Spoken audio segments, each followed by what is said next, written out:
Udah mulai belum? Ya, Boleh saya nanya nggak? Ada pertanyaan pendek ya? ya, ya Pak, mangga. Pak, yang benar itu amin atau amin? Oh gitu. Ya, ya. Kalau amin pendek memang itu kita kenal dulu sejak dini ngaji atau di sekolah dapat itu julukan buat Nabi Muhammad Al-Amin. Saya amanah, jujur. Jadi kalau bilang amin artinya itu. Tapi amin harusnya panjang betul. Nah, pernah kan doaku.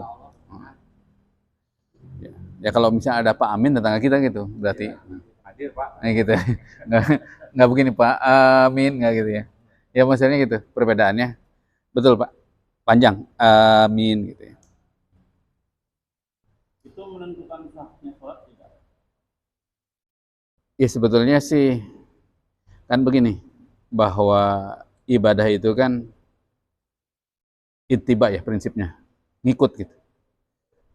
Ngikut tuh artinya ya segala perkataan, perbuatan tentu harus ikut contoh Nabi gitu. Seperti hadis Nabi, "Shallu kama ra'aitumuni usolli." Salatlah kalian sebagaimana aku salat. Berarti kan salat itu dari mulai takbiratul ihram sampai salam bacaannya baku. Tidak bisa dimodifikasi. Sudah itu bacaannya. Dari mulai takbir, Al-Fatihah, terus dan seterusnya. Termasuk amin. Berarti itu Amin. salah satu syarat sah sholat. Disebut syarat sih enggak dan memang dan itu praktek Nabi. Syarat sah itu kan begini, kalau syarat itu kan seperti wudhu ya, dia syarat sah salat. Orang kalau tidak wudhu tidak sah salatnya. Terus juga tutup aurat, syarat sah salat. Kalau salat pakai celana pendek akan diterima karena tidak sah. Atau tempat sujudnya, tempat salatnya ada najisnya, kotor gitu ya. Nah, ada najisnya lah. Maka itu syarat sah salat. Tapi kalau misalnya bacaan-bacaan itu, ya seperti Al-Fatihah itu kan sepakat dengan amin sebetulnya. Karena dicontohkan oleh Nabi gitu. Karenanya dalam hadis yang sahih itu, eh, ketika amin bergemuruh oleh makmum dibaca, terus kata Nabi, bersamaan berbarengan waktu itu dengan aminnya para malaikat, gufir lahu dzanbuhu, maka diampuni dosa-dosanya. Artinya ketika, nah itu keutamaan salat berjamaah. Kita ucap amin berbarengan dengan jamaah, dan itu kata Nabi berbarengan juga dengan malaikat yang mengaminkan. Siapa yang bareng dengan malaikat aminnya, maka diampuni dosa-dosanya. Nah sunnahnya memang amin itu harusnya dikeraskan ya, bergemuruh.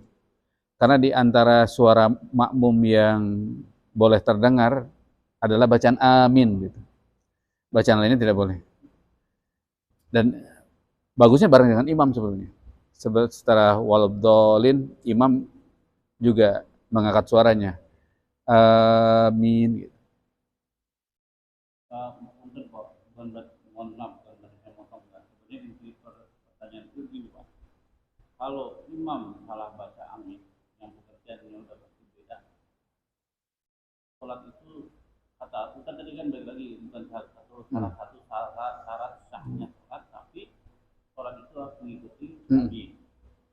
Kalau nabinya amin, kalau kitanya ada imam yang mengatakan amin, sholat itu sesuai tidak diterima tidak sah tidak menurut saya begitu. Ya, yeah. Kan begini ya.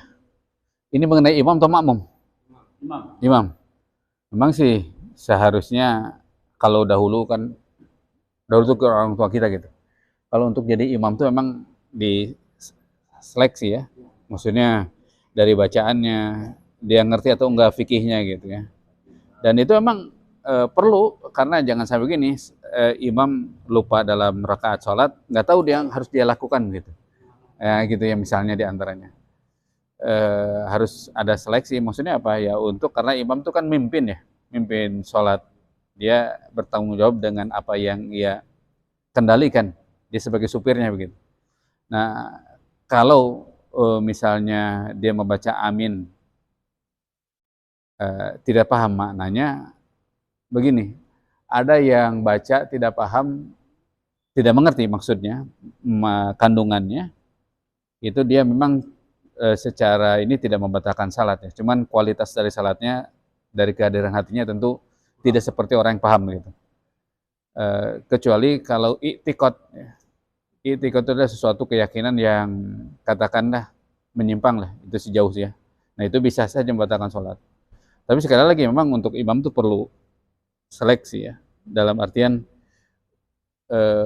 jangan pede gitu. Jadi imam kalau misalnya kurang terkadang begini Pak yang saya alami juga informasi ya. Untuk Pak Dodo ini sih buat secara umum ya. Kadang-kadang di beberapa tempat ada yang jadi imam tuh orang-orang yang sudah pensiun. Itu terjadi ya. Saudara saya pernah sampai ngotot pengen jadi khutbah Idul Fitri di satu tempat. Kebetulan tempat itu saudara gitu. Baru pensiun gitu. Jadi karena mungkin merasa senior di usia, pedenya banget gitu. Ya memang sih tidak salah, siapa saja boleh kalau ia mampu. Cuman kan dia harus setidaknya fikihnya paham tentang sholat dan lain sebagainya. Itu kan mempengaruhi nanti ketika dalam sholat ya. Ya katakanlah seperti misalnya dalam sholat tadi saya katakan ada kekurangan rakaat atau dia lupa gitu karena dia tidak tahu, dia juga bingung ya. Sujud sahwi, kumai sujud sahwi gitu ya. Nah, kita itu di antaranya kan gitu. Jadi dia perlu gitu.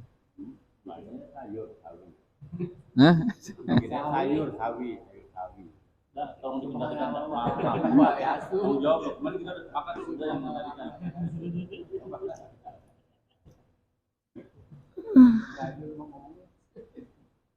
ya kita mulai aja ya. Masih ada Pak? Cukup ya? Nanti setelah ini ya bisa ditambah. Oh gitu ya.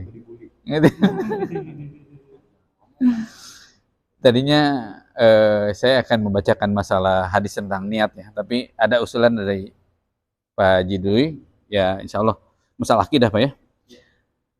Alhamdulillah wassalatu wassalamu ala rasulillah wa ala alihi wa sahbihi wa mawalah amma ba'du.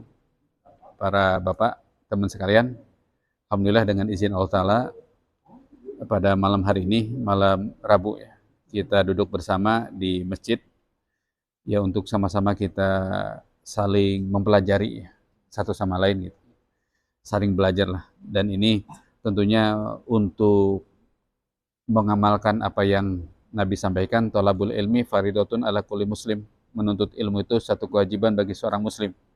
Artinya ada kewajiban yang harus kita tunaikan, diantaranya menuntut ilmu. Ya mudah-mudahan majelis kecil ini juga salah satu sarana untuk kita menuntut ilmu. Nah, tadi disampaikan masalah akidah ya yang kita akan baca. Kebetulan saya bawa beberapa kitab hadis ya. Jadi di sini mengambil hadis tentang masalah akidah. An Ubadah bin Samit radhiyallahu anhu, dari sahabat Ubadah bin Samit, semoga Allah meridainya, qala, dia berkata, qala Rasulullah sallallahu alaihi wasallam, bahwasanya Rasulullah sallallahu alaihi wasallam bersabda, man syahida alla ilaha illallah wahdahu la syarikalah. Barang siapa yang bersaksi bahwasanya tidak ada ilah yang berhak disembah selain Allah, wahdahu la syarikalah, Allah Maha Esa dan tidak sekutu baginya, wa anna Muhammadan abduhu wa rasuluh, dan bersaksi bahwasanya Muhammad itu hamba dan utusan Allah, wa ana Isa abdullahi wa rasuluh, dan dia bersaksi bahwa Nabi Isa adalah hamba Allah dan utusannya, wa kalimatuhu alqaha ila Maryam wa ruh minhu, yang disampaikan kalimat dari Tuhannya kepada Maryam dan ruh daripadanya, wal jannatu haq, dan dia meyakini surga itu benar adanya, wan naru haq, dan dia meyakini neraka itu benar adanya, adkhalallahu al-jannata ala ma kana minal amal, maka Allah akan masukkan orang tersebut ke dalam surga sesuai dengan amalnya. Muttafaq alaih. Hadis ini dikeluarkan oleh Imam Bukhari Muslim. Nah, dari sisi akidah di sini dikatakan dari sabda Nabi ini, pertama bersaksi ya, dua kalimat syahadat, yaitu asyhadu alla ilaha illallah wa asyhadu anna Muhammadar Rasulullah. Terus Nabi menyebutkan bahwa Nabi Isa adalah hamba Allah dan utusannya, untuk menjadi keyakinan bahwasanya Nabi Isa ya, Nabi yang ke-24 kalau dalam urutan Rasul yang diutus ya, dia adalah Abdullah wa Rasuluh, hamba Allah dan utusannya, yang disampaikannya kalimat tersebut oleh Allah Ta'ala kepada Maryam, wa ruh minhu, dan ruh daripadanya,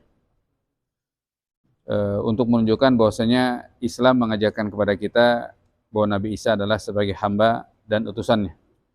Karena sebagai perusak akidah yang paling fatal adalah ketika seseorang meyakini Allah Ta'ala memiliki anak gitu ya. Seperti yang diklaim oleh mereka yang mengikuti Nabi Isa, Yesus ternyata menyimpang dari ajaran Nabi Isa, dari ajaran Yesus ya. Terus juga dalam masalah akidah, dia meyakini surga itu benar adanya, neraka pun benar adanya. Dia meyakini hal itu. Maka orang yang meyakini hal itu kata Nabi SAW, adakhullahul jannata ala makan min amal. Allah akan masukkan ke dalam surga sesuai dengan amal yang ia lakukan. Maksudnya apa? Amal yang dia masuk ke surga itu karena dia memiliki akidah keyakinan yang benar. Gitu. Jadi akidah itu didahulukan. Ada satu buku menulis mana yang pertama, akidah apa khilafah. Gitu.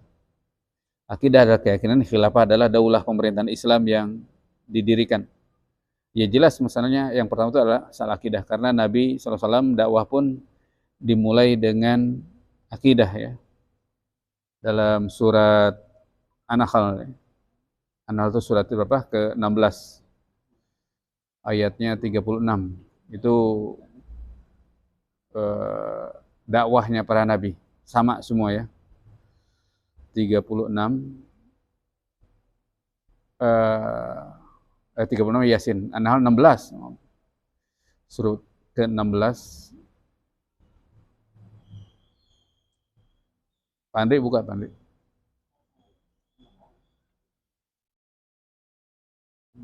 16. 36. Ketemu udah.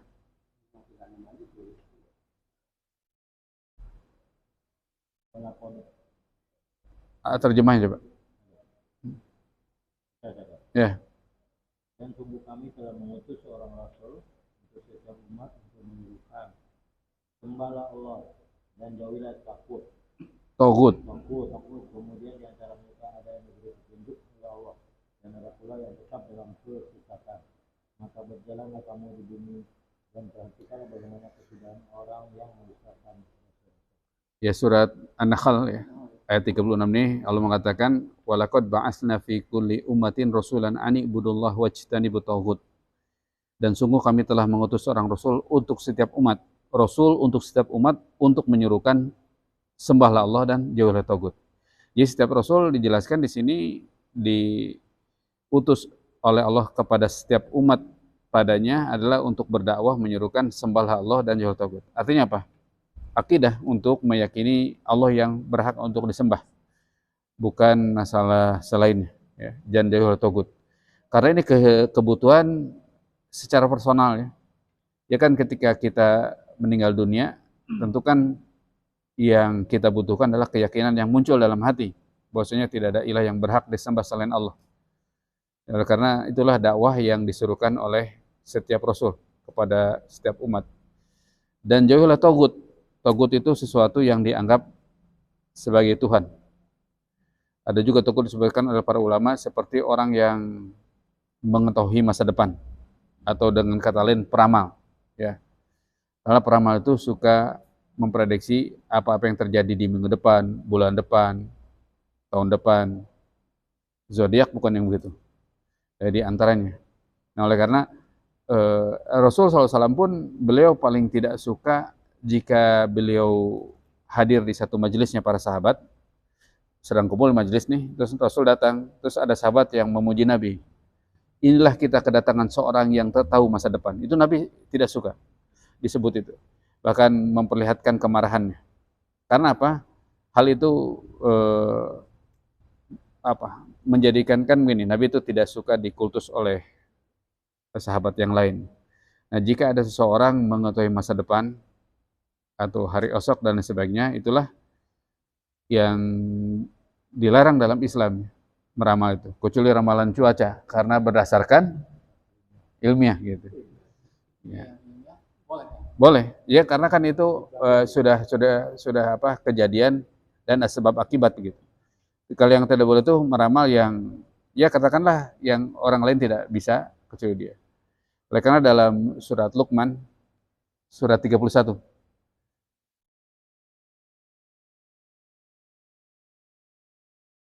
ayat terakhir 34.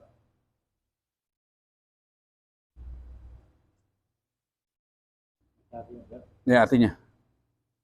sesungguhnya hanya di sisi Allah ilmu tentang hari kiamat. Ya, pertama itu masalah itu tentang hari kiamat. Kedua Dan dia yang menurunkan hujan itu Jan. dan mengetahui apa yang ada dalam rahim. 3 rahim. Terus Dan tidak seorang pun dapat mengetahui dengan pasti apa yang akan dikerjakannya besok. 4. Terus kelima. Dan tidak ada seorang pun yang dapat mengetahui di bumi mana dia akan mati. Sungguh Allah Allah Maha. Maha mengetahui. Nah, di surat Luqman ayat terakhir tuh ya, 34 ini ada 5 kegaiban. Gaib itu yang tidak bisa terindrawi. Artinya hanya Allah Ta'ala. Pertama, sungguh hanya di sisi Allah ilmu tentang hari kiamat. Hari kiamat tidak ada yang tahu ya kapan pastinya terjadinya.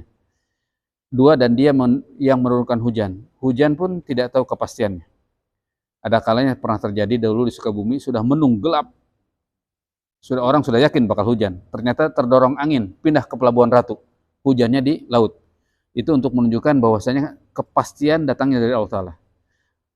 Dan dia yang menurunkan hujan. Ketiga, dan mengetahui apa yang ada di dalam rahim. Sama. Apa yang melihat di rahim itu apa, Pak? USG. Dan itu juga bisa jadi gagal. Tapi bukan tidak boleh. Maksudnya gini, kepastian itu milik Allah, bukan milik makhluk ya, manusia. Nah itu di antara perkara. Dan tidak ada seorang pun yang dapat mengetahui dengan pasti apa yang akan dikerjakan besok. Jadi besok tuh pasti itu tidak ada yang tahu. Oleh karena itu tadi, insya Allah. Wa mata dari nafsu mada taksibu goda. Dan tidak ada satu jiwa pun yang tahu apa yang terjadi hari esok. Jangankan lusa, esok saya tidak tahu. Dengan pasti maksudnya ya. Dengan pasti itu kepastian, karena kepastian milik Allah.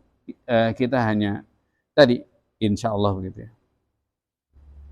Kalau orang Sunda bilang begini, ulah sok nganjang kapageto, gitu maksudnya. Ulah sok nggak ya. Belum jelas. Ulah sok nganjang kapageto. Pageto itu lusa, jadi jangan. Terus apa lagi? Wa ma tadri nafsum bi ayyi ardin tamut, dan tidak ada seorang pun yang dapat mengetahui di bumi mana dia akan mati. Terkadang ini ada orang karena tidak tahu di bumi mana yang mati, ketika dia berangkat ke Sumatera, tahunya matinya di Sumatera misal gitu, atau sedang bepergian gitu. Karena tidak ada tahu seorang pun di bumi mana dia akan mati. Sungguh Allah Maha mengetahui lagi Maha mengenal. Ini 5 isi dari hal-hal yang gaib yang dijelaskan dalam masalah akidah ya. Kalau cara matinya itu termasuk di mana di ayat ini? Cara mati maksudnya? Cara matinya kan kapan matinya kan nggak tahu. Hmm. Cara mati pun kita nggak tahu kan. Iya. Oh iya, itu masalah tidak tahu. Iya, maksudnya di poin berapa itu? Di poin berapa? Mungkin di waktu mati itu. Iya. Kalau itu ya tidak sebabnya ya maksudnya ya. Iya. Itu sih tidak karena kan yang gaib itu kematiannya. Kalau sebab itu kan bisa jadi orang yang sakit gitu sampai kejadian orang yang sakit sudah repot, yang meninggal yang nunggu gitu ya, yang sehat misalnya. Kan itu banyak kejadian.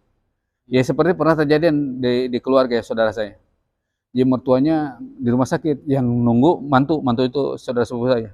Yang meninggal dia pulang dari rumah sakit. Padahal dia sehat gitu. Ya gitu, entah yang jelas ajal gitu ya. Jadi sebab itu kita tidak tahu ya. Tapi yang jelas kematian yang sudah menjadi kepastian. Oleh karena tidak ada satu pun yang tahu dari seorang jiwa yang kapan apa yang dia akan dikerjakan besok dan di bumi mana dia akan meninggal dunia. Nah, dari sini kan timbul nanti tawakal gitu ya. Tawakal itu berserah diri kepada Allah Ta'ala. Oleh karena dalam doa ketika akan pergi, bismillahirrahmanirrahim, Allah la haula wala quwata illa billah. Dan sebagainya.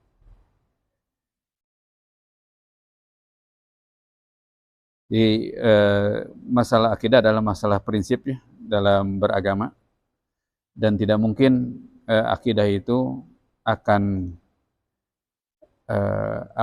diyakini tanpa ilmu gitu ya. Akidah secara bahasa tuh aqadah itu yang mengikatnya, iqad fil uqad, di dalam ikatan gitu. Oleh karena akidah itu istilah yang mengikat keyakinan dalam hati begitu. Karena dia harus diikat dengan keyakinan tersebut. Ada lagi nggak yang ditanyakan?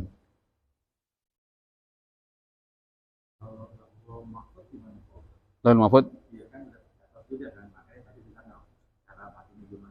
Betul, betul. Iya. Iya. Iya, Lauhul Mahfud itu kan catatan seluruh kehidupan ya. Yang dalam hadis disebutkan, kata Nabi, Allah telah menentukan catatan seluruh kehidupan makhluk ini 50.000 tahun sebelum diciptakannya langit dan bumi. Untuk menunjukkan bahwa Lauhul Mahfud adalah secara bahasa tuh lauh. Kalau secara bahasa ya, lauh itu kan papan gitu, seperti papan bor gitu ya. Mahfud itu yang terpelihara. Nah, dia ada di ya gaib ya, ada di 7 lapis langit sana gitu ya, ada di atas langit sana. Dan itu Allah mencatat semua aktivitas atau semua adegan kehidupan ya. Jadi ya mulai namanya takdir, kejadian apa saja yang dialami itu sudah tercatat begitu. Namun ya cuman ada takdir yang sudah paten ya. Ada takdir yang masih bisa berubah begitu. Jadi kalau takdir yang sudah paten itu seperti begini, seseorang ketika dalam hadis itu ada di rahim ibunya sebelum dia lahir dicatat 4 ya atasnya. Ajalnya, rezekinya, bahaya, kecelakaan dan jodohnya. Rezeki, amalnya, bahagia atau celakanya. Itu sudah. Tetapi doa itu bisa salah satunya merubah takdir. Layarudul qadar illa doa. Dalam hadis disebutkan tidak ada yang bisa merubah takdir kecuali doa. Kenapa? Karena doa itu ya gitu, kita kan mohon kepada Allah Ta'ala yang memiliki takdir begitu. Namun memang ada takdir yang paten ya. Seperti Pak Andi jadi laki-laki, saya jadi laki-laki itu sudah tidak bisa dirubah kan? Ya. Ya. Terus juga udah paten. Nah. Kalau cara mati misalnya dengan bunuh diri, Ustaz. Itu juga tercatat juga itu. Emang lu mau dicatat gitu? Dengar orang tua ngomong.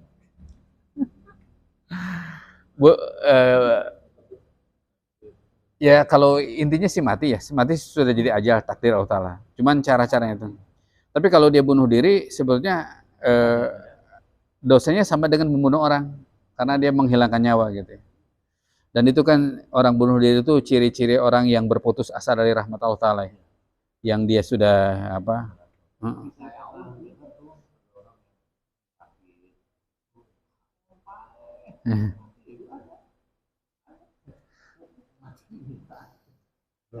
mati aja.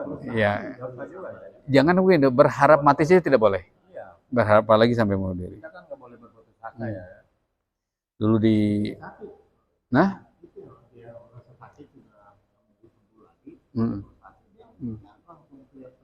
Ya banyak sih faktornya. Ada ya. Iya sama dengan membunuh jiwa.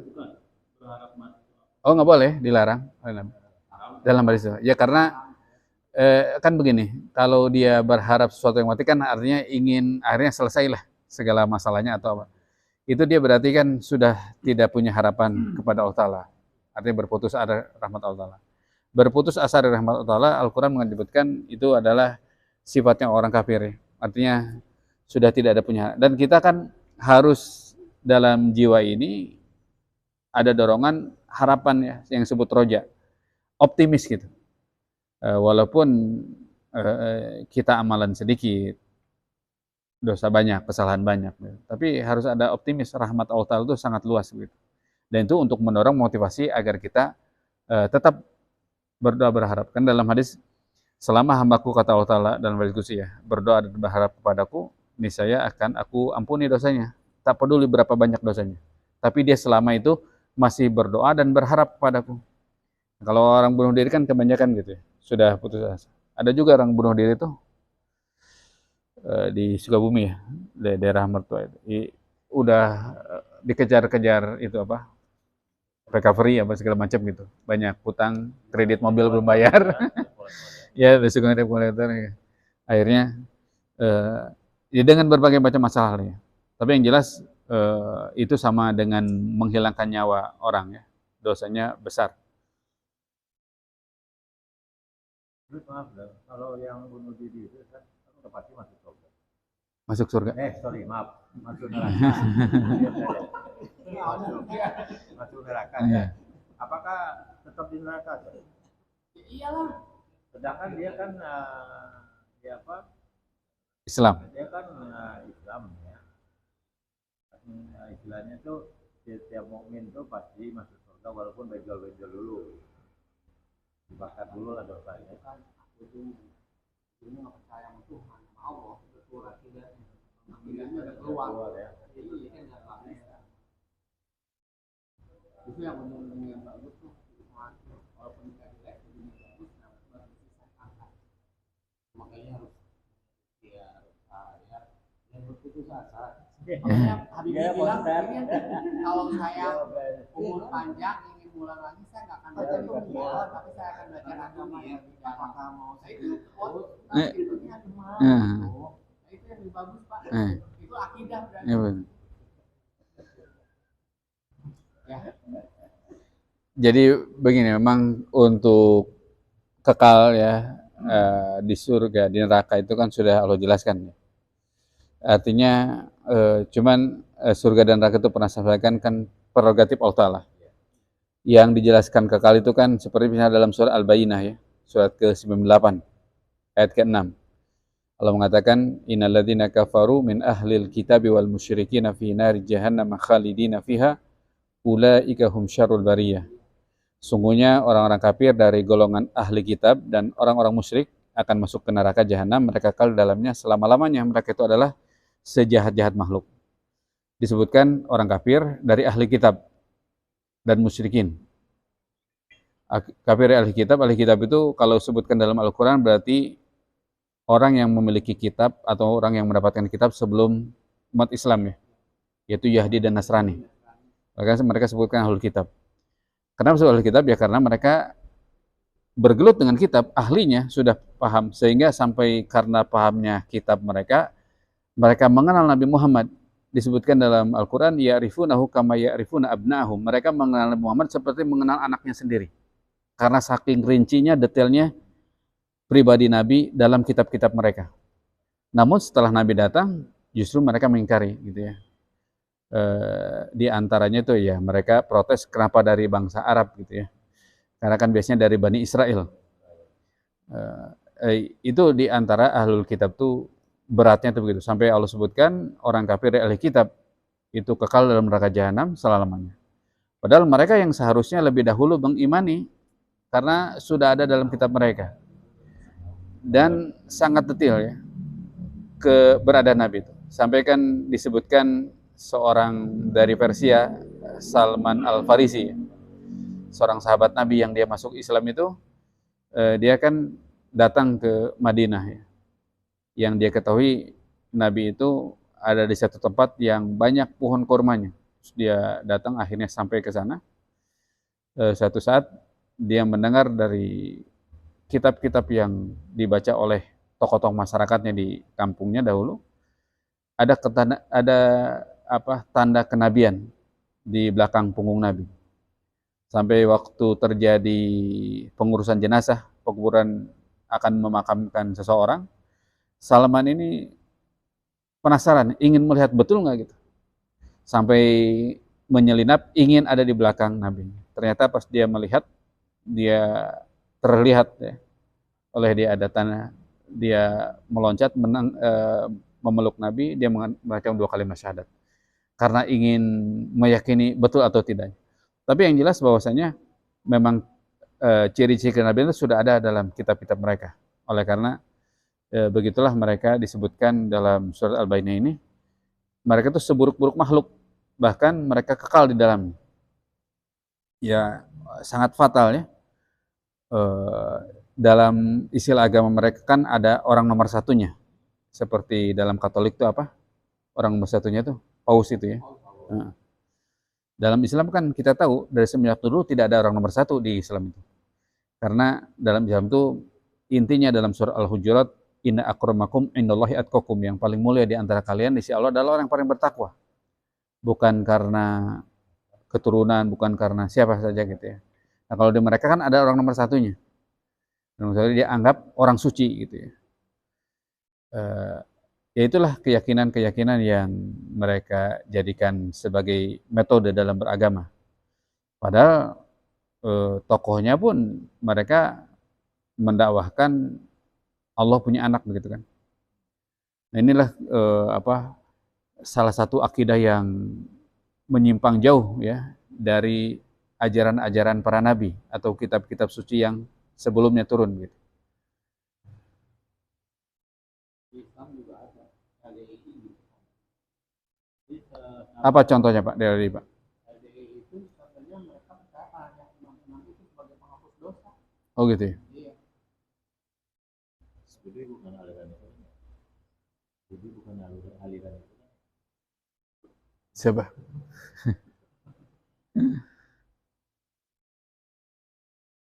Memang kalau di Islam sudah ada ajaran kultus ya, itu menyimpangnya itu akan lebih kuat, termasuk mengkultuskan tokoh-tokohnya. Karena kan ada beberapa kelompok dalam Islam itu berdakwah itu untuk membawa nasab, artinya dia memperkenalkan atau mempublikasikan nasabnya itu. Nah, itu terkadang memang banyak penyimpangan karena dakwahnya sudah niatnya bukan itu ya, karena untuk kultus gitu. Ya termasuk LDI itu tadi disebutkan karena memang mengkultuskan amirnya, para pemimpinnya. Ya. Bahkan amirnya itu sejahtera gitu kan dibanding pengikutnya. Sama hal-halnya juga yang terjadi. Oleh karena dalam Islam kan Nabi mengatakan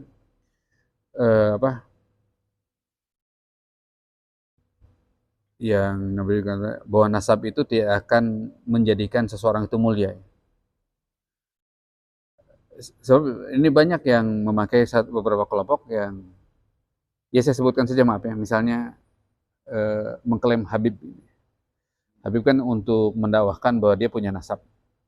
Sedangkan masalah Habib itu kan perselisihan juga, perselisihan betul atau tidaknya, nyambung dan tidaknya.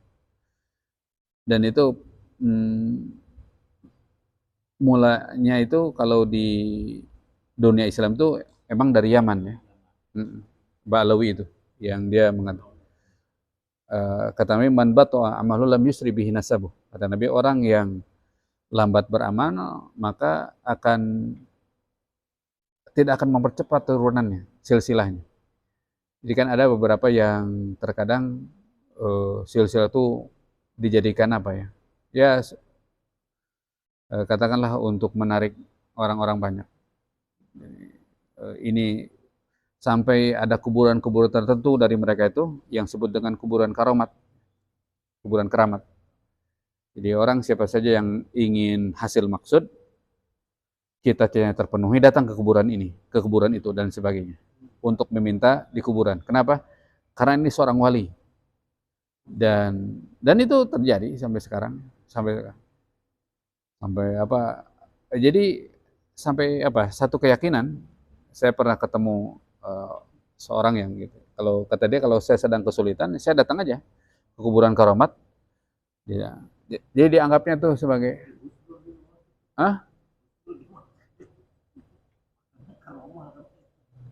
Nah, maksudnya gini, dalam akidah kan gitu. Jadi dianggap tempat itu gitu, karena dianggap kuburan. Kan kita untuk meyakini tempat itu mustajab, itu kan harus ada datangnya berita dari Rasul ya, dalil dari Rasul. Ya seperti misalnya di Makkah gitu ya, di tempat-tempat tertentu Ka'bah itu multazam gitu. Terus tempat Safa dan Marwah ketika sa'i gitu. Gitu kan ada beberapa tempat yang memang itu diijabah karena tempatnya begitu. Ya tempat suci kan. Itu berasal. Atau di Masjid Nabawi Raudhah begitu ya. Nah, kalau misalnya tempat itu tidak ada dasarnya dalam agama terus klaim kelompok tertentu, nah itu yang karena tadinya itu jualan nasab itu. Dan itulah kejadian yang banyak. Bahkan kalau di YouTube pernah lihat nggak? Ada kuburan-kuburan palsu gitu.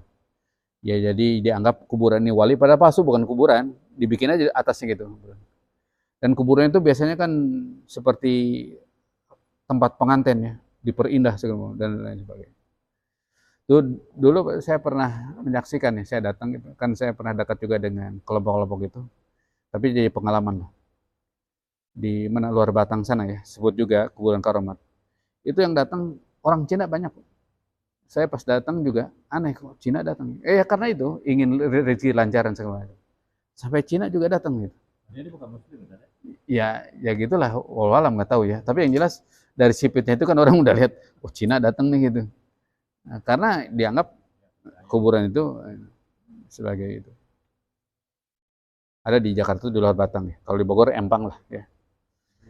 Yang kalau ya dan bisa disaksikan kalau malam Jumat itu penuh Pak, malam tuh. Malam Jumat itu penuh. Malamnya gitu ya. Sampai jam itu udah.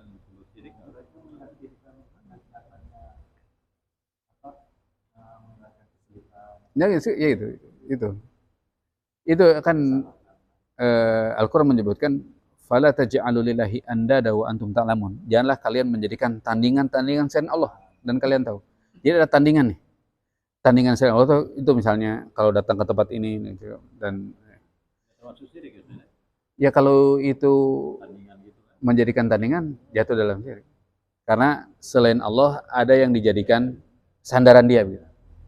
Kan maksud tawakal itu bersandar kepada Allah itu hanya kepada Allah, tidak kepada selainnya begitu.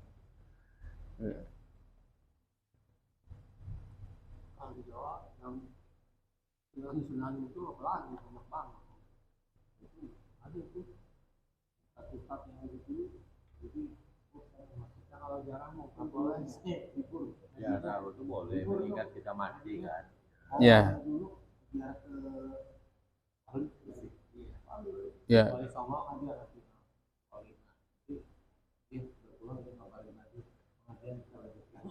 Itu ada. Memang Pak Mul kalau saya dengar kan begini ya. Jadi dari pengusaha bis itu kan biasanya datang ke kiai-kiai gitu, yang punya jamaah. Per kepala berapa nih dapat ini? Ya, dan begitu memang.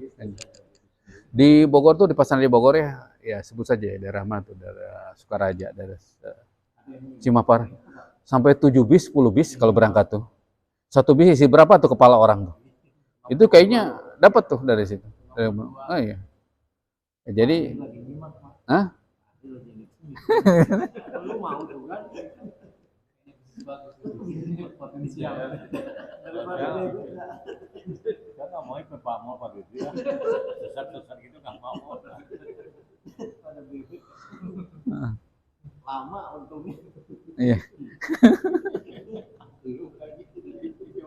Ada juga yang usaha dagang misalnya dia ke gunung mana gitu Betawi, terus ada keluarganya yang korban.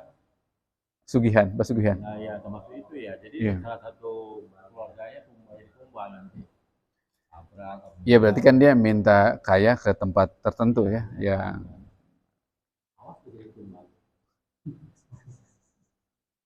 jadi ke gunung mana? Terapi. Banyak juga dia kan yang diarah-arah itu dia jadi si makamnya itu di bawah makamnya itu udah disiapin bukit kayak peti mati itu. Jadi pada saat udah diarah memang dibuka. Waduh dilempar mungkin satu mas gede penuh itu duitnya. Uang 50-an kan dia tuh 50 itu tinggal mendirikan CV itu sebetulnya. Kayak di Pelabuhan Ratu ada sajian tempat makanan laut. Iya sama itu juga. Berarti kan dia meyakini bahwa ada penunggu laut gitu ya. Terus tahun berapa ngasih gitu? kan buat ngasih bebek. Ecok gue. Kan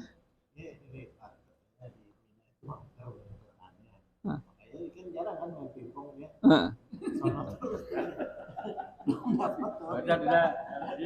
Udah di luar jalur kan? Nah itu Di luar jalur. sambil ngingetin aja kan pada itu pingpong dia kan. Kalau alasan mau ngasih makan bebek itu cuma alasan aja.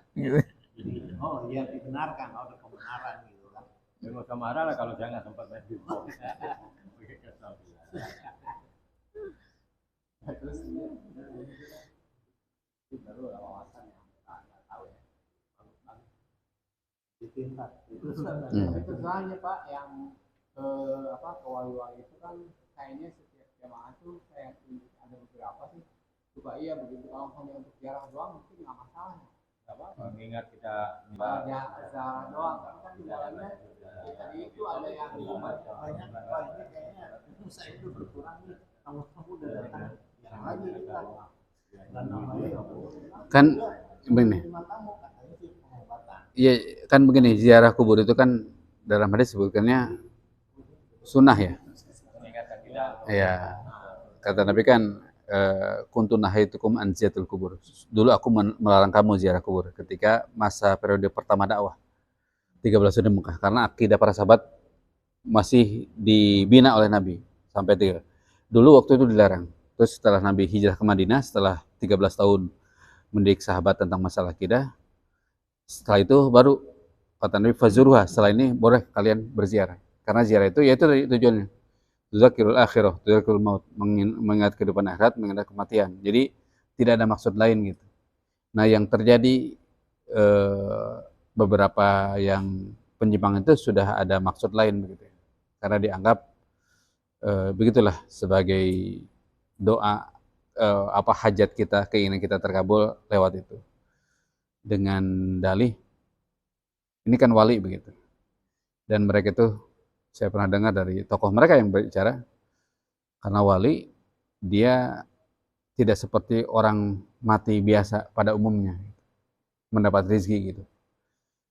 Itu juga mengambil ayat Al-Quran, cuman penafsirannya versi mereka begitu ya. Karena untuk cari pembenaran. Jadi kan banyak pengamalan itu amalkan dulu, terus udah itu baru cari dalih-dalihnya untuk memperkuat gitu ya. Jadi pembenaran. Dan itu banyak terjadi ya, terkadang gitu. Jadi mereka melakukan satu amalan supaya ini legal nih, dia cari-cari nih, terus untuk pembenaran tersebut. Nah, padahal kan masalah akidah ini ya harus jelas ya dasar-dasar argumennya. Tapi memang kadang terkalahkan dengan urusan itu Pak, urusan perut ya, kadang itu. Ya, betul. Pak, bagaimana cara kubur yang benar? Iya, pertama kan ziarah kubur yang dituntun oleh Nabi mengucapkan salam. Assalamualaikum akhir salam kesejahteraan atas kalian wahai penghuni kubur ini. Ya, terus ada doa berikutnya apa? Assalamualaikum ya ahli diyar. Antum kalian lebih mendahului aku wa nahnu dan kami akan menyusul kalian gitu.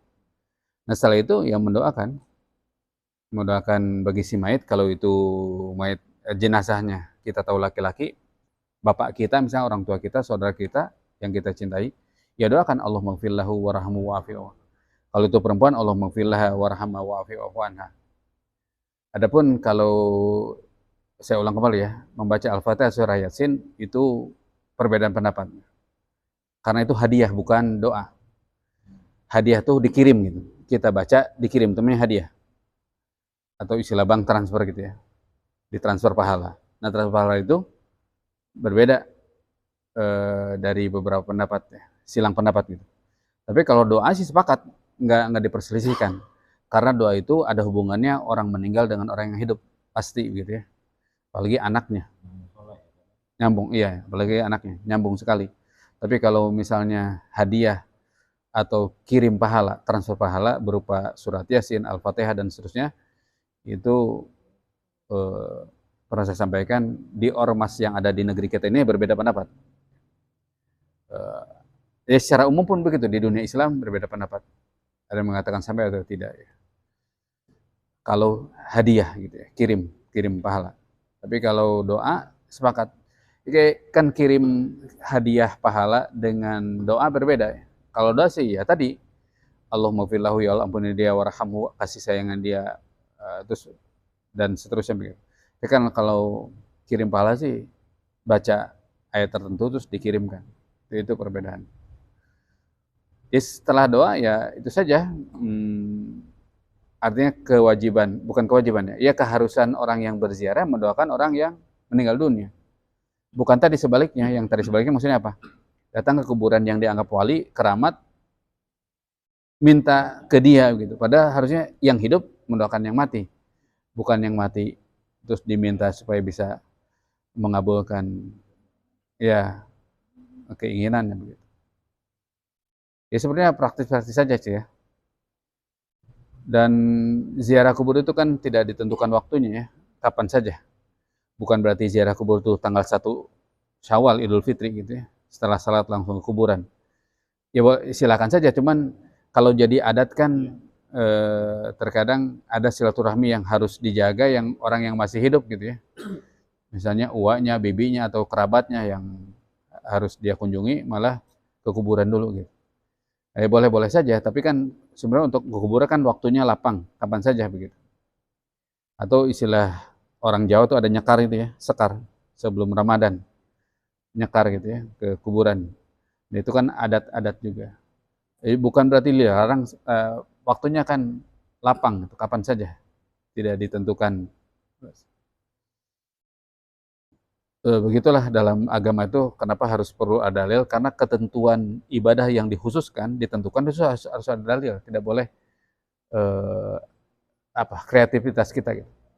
Seperti contoh begini, ini maaf ya sebagai ini aja wawasan, baca surat Yasin malam Jumat, ada nggak dalilnya? Nggak ada pengkhususan itu. Surat Al-Kahfi ada begitu dalam hadisnya. Jadi pengkhususan itu harus ada dalil, jangan kreativitas kita. Jangan kita punya kreasi, wah malam Jumat, nggak ada pengkhususan. Bukan nggak boleh, boleh kapan saja gitu. Cuman pengkhususan itu harus ada dalil dalam Islam. Jadi apa saja yang namanya ibadah terus dikhususkan harus ada argumennya, tidak boleh. Untuk menunjukkan ibadah itu nanti menjadi murni dalam pengamalannya begitu. Orang membaca surat Yasin malam itu kan benar saja dosanya diampuni sampai pagi itu. Ya, wallahu alam ya. Kalau yang saya pelajari memang dalam kitab-kitab hadis ya. Keutamaan surat Yasin memang tidak ada sebetulnya. Yang ada itu dhaif status hadisnya. Tapi yang ada justru surat Tabarok, Al-Muluk. Seperti itu, terus surat Al-Kahfi, Al-Baqarah juga termasuk yang ada keutamaan-keutamaan. Baik Al-Baqarah itu sampai per ayatnya ada keutamaan sampai ayat kursi, Al-Baqarah 255 atau 2 ayat terakhir aman Rasul dan seterusnya. Jadi kalau surat Yasinnya khusus sih saya belum mendapatkan ya. Bahkan disebutnya juga hadis dhaif. Cuman memang khasnya di Indonesia pada umumnya ya, mau berangkat Yasin, pindah rumah Yasin, semua segala rupa dengan baca Yasin. Ya nggak tahu dasarnya apa, tapi sudah menjadi kebiasaan. Oleh karena beda nih adat atau kebiasaan dengan syariat begitu. Sebetulnya sih masalahnya apa tidak, cuman tidak ada contohnya. Karena begini kan surat Yasin itu surat Al-Quran, tidak salah. Cuman kalau untuk mengkhususkan, itu perlu ada contoh begitu. Misalnya gini, saya surat Al-Kahfinya malam Jumat, emang ada dasarnya begitu. Gitu. Memang ada dasarnya.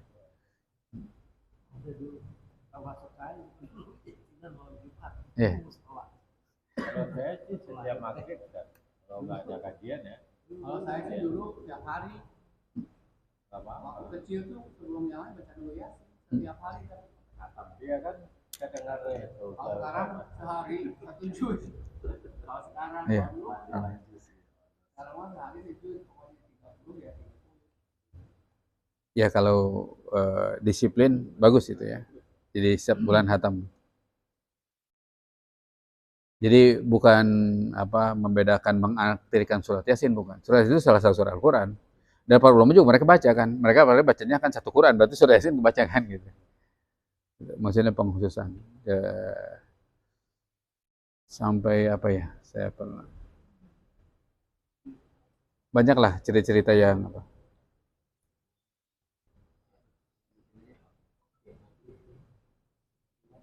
Ya, jadi masalah akidah ya, kembali lagi adalah yang dimaksud satu ikatan keyakinan yang menjadi prinsip ya. Yang ada yang disebut usulul iman. Usulul iman itu prinsip dalam iman. Nah, prinsip dalam iman itu yang menjadikan ulama sepakat atas dasar dalil tentunya, seperti yang disebutkan dalam hadis tentang hadis Jibril ya, dikenalnya. Ya, ketika Rasulullah SAW didatangi oleh malaikat Jibril.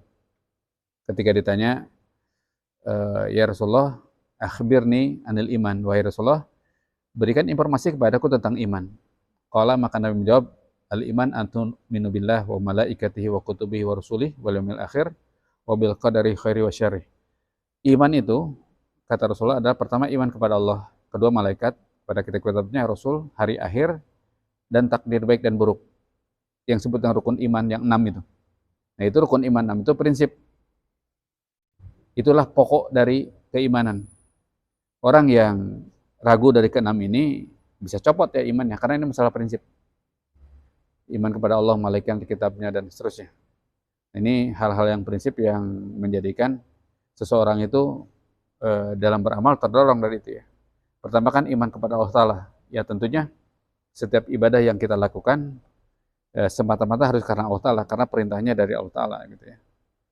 Terus iman kepada malaikat, ya memang malaikat itu adalah, kalau diterjemahkan supaya kita bisa menangkapnya, malaikat itu kalau diibaratkan pemerintah, mereka itu instansi pemerintah ya. Pemerintahannya Allah Ta'ala. Jadi Allah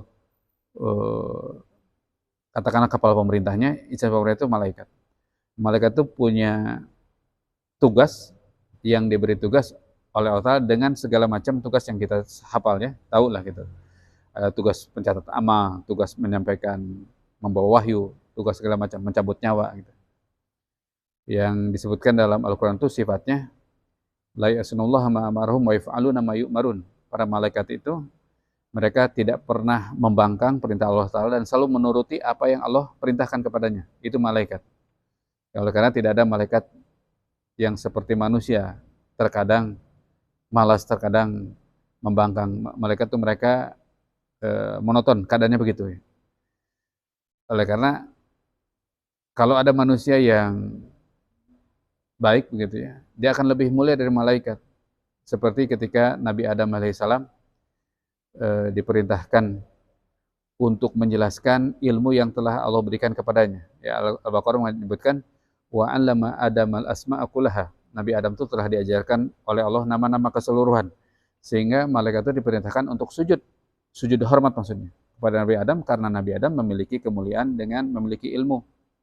Nah, itulah kenapa derajat manusia yang diawali oleh Nabi Adam memiliki ketinggian derajatnya karena memiliki ilmu, sehingga malaikat diperintahkan untuk sujud kepadanya. Karena manusia itu tadi dikatakan jika dia mulia, dia bertakwa, lebih tinggi dari malaikat. Karena kaum malaikat memang diciptakan sudah begitu. Tidak punya hawa nafsu, tidak punya syahwat dan seterusnya. Berbeda dengan manusia begitu. Hebatnya manusia kalau dia bisa mengendalikan apa-apa yang ada pada dirinya untuk taat kepada Allah Ta'ala, itu akan meningkatkan derajatnya. Karena kata Nabi, afdhalul jihad man jahada nafsahu fillah. Jihad yang paling utama adalah ketika seorang membawa dirinya berjihad dalam rangka taat kepada Allah Ta'ala. Nah, itu kan pergulatannya dengan hawa nafsu. Hawa nafsu itu ya apa yang ada dalam diri kita yang inginnya itu kan menyimpang.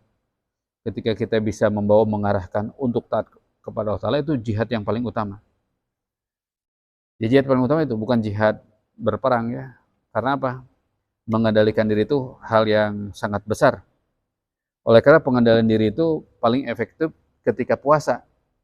Ya, kenapa puasa diperintahkan? Terlebih puasa Ramadan ya, yang merupakan rukun Islam.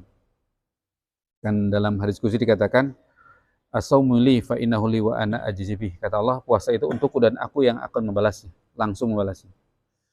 Kenapa puasa dikatakan untuk Allah? Karena puasa itu dia perbuatan yang murni ikhlas semata-mata karena Allah. Ini contoh ikhlas itu puasa. yang Nabi sampaikan. Kenapa keikhlasan puasa? Karena kalau orang berpuasa, dia walaupun tidak di depan orang, bersembunyi ada di rumahnya, dia tidak mau membatalkan puasanya. Itu ciri-ciri ikhlas. Ya. Kecuali ya kalau dia memang punya niatan yang menyimpang ya, seperti dia berbuka di luar penglihatan manusia begitu. Ya karena dia ikhlas, walaupun dia seorang diri, dia tidak akan membatalkan karena dia tahu sedang dipantau oleh Allah Ta'ala. Itu cirinya ikhlas. Apa itu kalau nggak ada buih ini ya makan. Puasa lagi dia udah siang puasa lagi. Pura-pura lemas.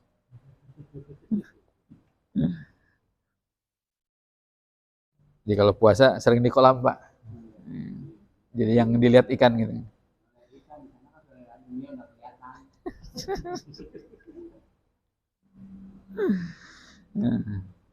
Katanya lupa. Alhasil puasa itu melatih kita ikhlas lah ya. Karena puasa dikatakan aku yang langsung membalasnya kata Allah untuk menunjukkan para ulama bahwa dalam puasa itu pendidikan ikhlasnya sangat kuat sekali. Karena dia akan tetap beribadah kepada Allah Ta'ala walaupun tidak dilihat oleh manusia gitu. Itu orang-orang yang puasa. Tidur aja dalam bulan puasa, kata puasa sunnah ibadah ya. Tapi jangan tidur mulu Pak ya. Iya, Tidur dengan beker gitu ya. Tapi nunggu saya pegang beker gitu. Gitu. Tapi sebetulnya itu hadis itu dhaif ya, yang dikatakan naumu shaim ibadah, tidurnya orang puasa ibadah ya. Jadi dengan dalil itu nanti orang tidur terus Pak ya. Iya. Sebetulnya sih itu kan tadinya hadis-hadis dhaif itu kan muncul tadinya untuk penyemangat dan sebagainya, tapi karena matannya atau matan apa? Kontennya itu dhaif dari segi silsilah maka tidak menjadi dasar. Ya kalau tidur sih tidur saja ya seperti biasalah.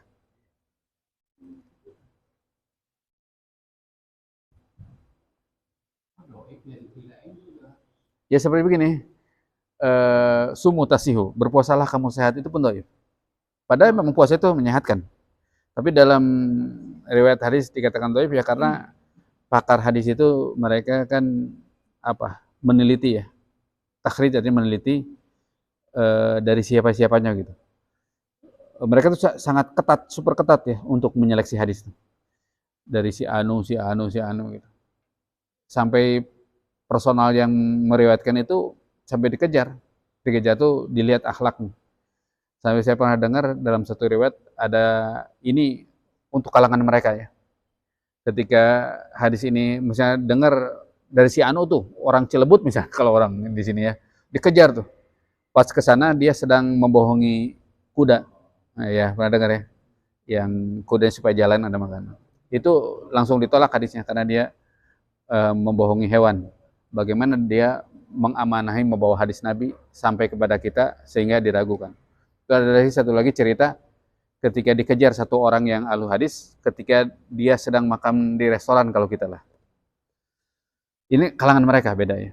Untuk mereka tuh makan di luar tuh tercela karena makan itu di rumah. Bukan di warteg, bukan di restoran. Untuk kalangan mereka ya. Karena adab itu mereka jaga. Kalangan mereka bukan kalangan kita. Kalau kita mah biasa di warteg ya. Malah enak gitu ya. Apalagi semur jengkol Pak. Itu kalangan mereka. Karena untuk menjaga ilmu. Jadi dari adab-adabnya pun dilihat. Sampai begitunya. Oleh karena akhirnya timbullah. Ya sampai kenapa Imam Bukhari dari puluhan ribu hadis sampai akhirnya mengerucut sampai sedikit hadisnya sekitar berapa 4 ribuan apa. Karena memang diseleksi begitu dari setiap. Dan itu sebetulnya dari kemurnian Islam nih kalau saya lihat. Jadi Islam itu murni, dia terjaga. Sebab dulu begini kan seperti ada cerita orang jualan terong.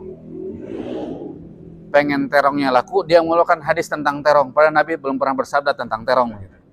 Jadi kadang dipakai juga untuk hal-hal yang gitu. Nah, itulah sampai akhirnya terseleksi kan. Sampai beberapa ada imam ahlul hadis ya Bukhari, Muslim dan lain sebagainya. Karena untuk menyeleksi sanad-sanad sandaran hadis itu dari siapa dan siapa yang menyampaikan. Ada yang 1 bulan perjalanan mereka itu untuk mencari hadis itu benar atau tidaknya. Kalau kita, alhamdulillah ya sudah matang. Ya sudah matang, isinya sudah, tinggal baca. Tidak pakai, tinggal baca. Ya seperti ini hadis kitab ini kitab Riyadhus Shalihin, Kutayb namanya, kitab saku gitu. Ini isi hadisnya kurang lebih ada 2000. Ya sudah diseleksi oleh para imam pakar di bidangnya, ini dhaif, ini sahih dan seterusnya. Untuk menunjukkan bahwasanya di kita ini sudah tinggal siap pakai gitu.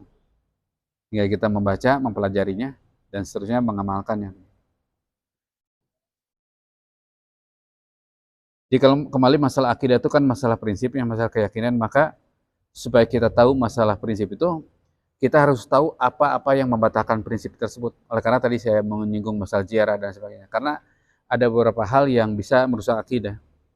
Ada metode yang dulu ya pernah saya belajar begitu ya. Seperti misalnya di pesantren yang kurikulum NU gitu. Saya kan pesantren di situ juga. Dan saya bang keluarga besar juga NU gitu ya. Jadi ada belajar tauhid misalnya yang dikenal di kita dengan paham Asy'ari. Suka dengar ya, Asy'ariyah apa segala macam, Asy'ari. Jadi itu kesimpulannya belajar tauhid, akidah tentang sifat 20. Wujud, qidam, baqo dan seterusnya gitu ya. Itu yang suka juga dilakukan oleh anak-anak, wujud, qidam, baqo dan sifat 20 itu. Ternyata kan yang dulu pernah saya alami pelajari sifat 20 masalah akidah. Tetapi tidak dijelaskan hal-hal yang membatalkannya itu. Misalnya punya keyakinan ini jadi batal karena ada keyakinan yang menyimpang. Nah itu saya baru tahu justru kemudian setelah belajar yang bukan sifat 20. Jadi memang bagus dari segi hafalan ya, wujud, qidam, baqo, mukhalafatul hawadis dan seterusnya gitu. Yang sebut sifat 20. Tapi dia tidak menjelaskan secara rinci apa saja nih yang bisa merusak akidah begitu. Nah, kan kalau belajar yang lainnya yang tidak sifat 20 kan seperti tadi masalah syirik dan sebagainya, itu kan hal-hal yang harus diketahui yang bisa membatalkan akidah, membatalkan tauhid. Jadi jangan sampai dia muslim masih datang ke peramal itu misalnya. Ingin kalau orang kampung tuh datang ke orang pintar apa ya? Sakit apa datang ke orang pintar gitu. Oleh karena saya pernah baca tuh orang-orang yang datang ke orang pintar adalah orang bodoh ya. Iya, ya pasti kan. Karena yang didatangi orang pintar berarti yang datangnya orang bodoh gitu. Karena kejadian juga ya jadi sakit-sakitan ya, nggak dibawa ke dokter. Kalau di kampung itu dibawa ke orang pintar dan itu memang kejadian banyak. Saya bilang ente bodoh, nggak marah dia. Ya itu yang didatangi pintar berarti ente bodoh kan gitu. Ya karena dianggap ya akhirnya juga diberi pengobatannya juga akhirnya di luar nalar juga segala macam gitu. Nah itu hal-hal yang katakanlah dianggap orang itu mempunyai kelebihan. Karena yang masyarakat yang dianggap begitu tuh kalau di kampung-kampung ya yang masih sampai sekarang yang terkadang dianggap memiliki khodam, paham ya? Khodam. Khodam itu dia memiliki jin yang menjadi sahabatnya. Khodam itu. Ya bersekutu dengan dia. Bersekutu dengan dia. Itu saya pernah datang Pak ya, tahun berapa dulu ya. Ada di daerah Sukabumi. Ya karena saya datang hadir. Itu kalau yang berobat tuh kayak hajat gitu Pak. Mobilnya juga mobil-mobil mewah lagi datang. Datang ke orang tersebut, cara pengobatannya begini, dia duduk gitu ya, sebelahnya kamar, cuma ditutup, pintunya terbuka sedikit. Sakit apa? Dia langsung ngomong dengan jin. Yang saya dengar tuh jelas tuh yang hilang mobil. Terus dia langsung ngomong gitu.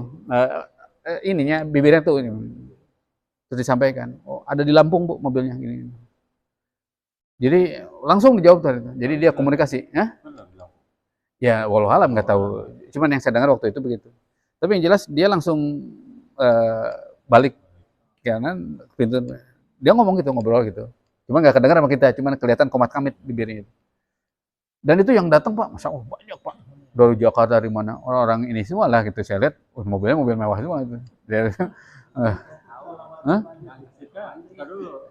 Nah, ngomong-ngomong masalah jin, kamu suka bawa jin ya? Bawa-bawa bawa jin lagi. Kamu mau itu di WA ke Pak Mahmud. Bukan. Ngomong-ngomong ini baca surat Al-Jin Pak. Surat Al-Jin Pak, dibaca. Pak Didi minta ke dukun minta kaya. Dukunnya sendiri miskin. Pak Andre coba surat 72 Pak, surat Al-Jin. Surat 72.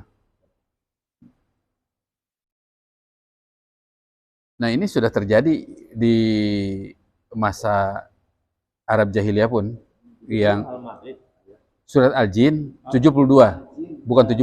Surat berapa itu? 72. Oh 72. Oh iya, Al-Jin. Ayatnya ke-6. Apa artinya Pak? Dan sesungguhnya ada beberapa orang laki-laki dari kalangan manusia yang meminta perlindungan kepada beberapa laki-laki dari jin. Tetapi mereka atau jin menjadikan mereka manusia bertambah sesat. Jadi interaksi manusia dan jin itu sudah dijelaskan dalam Al-Quran, sudah ada ya. Sesungguhnya ada beberapa orang laki-laki dari kalangan manusia yang meminta perlindungan kepada beberapa laki-laki jin. Minta perlindungan. Tapi mereka jin menjadikan mereka manusia bertambah sesat. Perlindungan pada itu tambah sesat ya. Kalau di kita kan ada istilah apa? Numpang-numpang ya, kalau lewat misalnya dianggap pohon angker apa segala macam gitu. Nah, ini terjadi ada hubungan manusia dengan jin. Oleh karena kenapa tadi disebut saya khodam? Karena mereka itu memiliki itu. Dan juga dalam beberapa ilmu yang berkaitan ilmu ya, di dunia ilmu gitu. Kalau kita katakanlah kalau ke Empang itu kita jual-jual kitab itu ada zikir-zikir yang orang itu mengemat gitu untuk mengundang jin untuk bersahabat gitu. Ada kitab-kitab tertentu ya. Dan itu bahaya. Bahaya itu karena apa? Dia akhirnya bersahabat dengan jin. Nah itu yang suka meramal tuh kadang itu. Karena dalam hadis yang lain tuh Aisyah pernah mengatakan kepada Rasulullah SAW, ya Rasulullah, mereka itu suka benar perkataannya. Apa yang terjadi esok hari, minggu depan, bulan depan. Kata Rasulullah, mereka itu yaitu memiliki bantuan dari jin. Jadi kan jin itu juga pencuri berita di langit gitu. Jadi apa yang terus dia dijadikan khodam, disampaikan kepada dukun tersebut, terus dukun itu dia mengatakan, kata Aisyah kadang ada benarnya, kata Rasul betul, cuma dicampur dengan kebohongan yang banyak begitu. Ya kesimpulan sih tidak boleh untuk percaya kepada mereka gitu. Apalagi ada yang suka pakai kartu-kartu itu ya. Siapa yang di medsos tuh yang terkenal tuh di sini bakal banjir itu siapa? Yang laki apa? Nah, yang suka ditanya tuh nanti di Jawa Barat juga terjadi banjir segala macam itu. Nah itu kan ramalan tuh. Jadi sebelum kejadian sudah berkata hal-hal yang gaib. Dan kalau meyakininya kan dalam hadis yang lain, orang yang datang ke dukun, yang ke para tidak normal gitu, terus datang bertanya dan membenarkan, kata Nabi tidak akan diterima salatnya selama 40 hari 40 malam. Karena itu merusak akidah ya, karena bertanya kepada orang yang tahu akan kejadian lorong waktu gitu.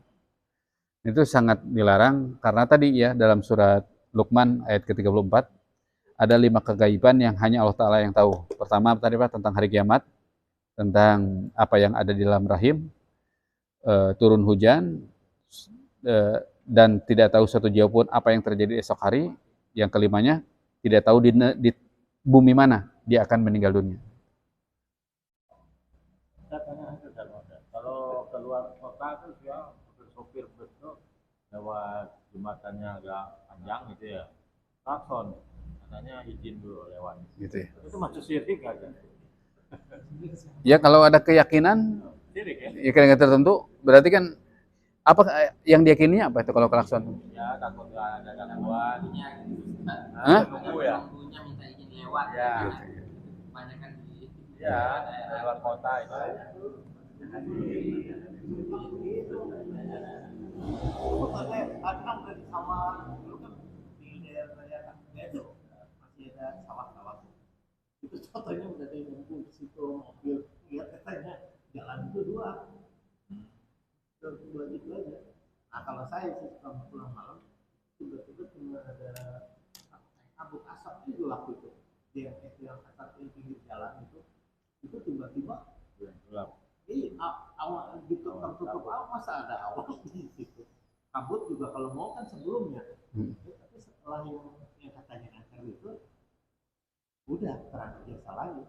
Nah itu kebanyakan orang-orang pas ditanya di jalan tiba-tiba dua yang kanan mungkin bingung tapi yang dikit itu sawah ya karena kalau itu tambahin lagi ada yang kita diberi yang lampu kayu artinya itu Ya gini Pak, tamengi dengan zikir pagi petang itu ya, di antaranya. kalau di jalan tol Hmm. dari misalnya ada Jakarta yang tikungan itu sering lewat di situ. Oh itu mah Tahu-tahu dia iya tapi ya nggak apa-apa. Ada sih saya melihat udah 2 kali bukan sekali pak kejadiannya 2 kali. Saya nggak apa-apa lewat aja gitu dia jalan putih pak. Sekali itu pertama kali mah dilihatin terus siapa itu dia ada kejadian lagi setelah beberapa hari kejadiannya itu begitu saya lihat itu oh gitu ternyata benar ya udah saya kejadian ngalamin sendiri gitu. Tapi nggak apa-apa sih. Jadi nggak bilang teman, nggak bilang gitu. Teman-teman lu, saya nggak bilang itu lihat aja gitu. Ngajak pingpong gitu ya. Ya pingpong. Kejadiannya selalu pagi kan dari sini saya jam 4 nih di Bandung. Nah, itu kayak gitu antara percaya dan nggak percaya tapi 2 kali kejadian. Tapi saya mah biasa aja. Di luar topik mau nanya boleh Pak? Hmm. Jadi udah ya. Jadi ada teman nih di kolam. Jadi pingpong yuk. Cepet-cepet. Judi dong. Enggak hadiah. Tapi kalau lu kalah lu nggak boleh lagi main pingpong. Enak aja gitu. Yang ditanyakan apanya nih? Hah? Yang ditanyakan apanya? Itu judi nggak itu? Oh. Saya bilang Judi lah. judi. Ada transaksi mah judi. Saya bilang judi. Enggak itu hadiah. Enggak lah. Cepet-cepet. Dia kayak gitu ditanyain. Kan dia udah bilang di luar itu. Kalau saya terima berarti kan nggak boleh saya. Tapi dibeliin buat ini duitnya sama aja bohong. kalau menurut saya sih oleh saya dulu kalau nggak tahu Yang gaib mungkin ada. Iya. mungkin itu ada kan Ya memang yang ya oleh karena itulah saya pikir kan Pak Andi yang saya tadi sebut bahwa zikir itu kan tameng ya, hisnul muslim, senjatanya muslim. Ya diantara kan bacaan Bismillahilladzi la yadurru ma'asmihi syai'un fil ardi wala fis sama' wa huwa samiul alim. Dengan menyebut nama Allah Ta'ala yang tidak akan berbahaya apa yang ada di langit dan di bumi. Dia adalah Maha mendengar dan Maha mengetahui.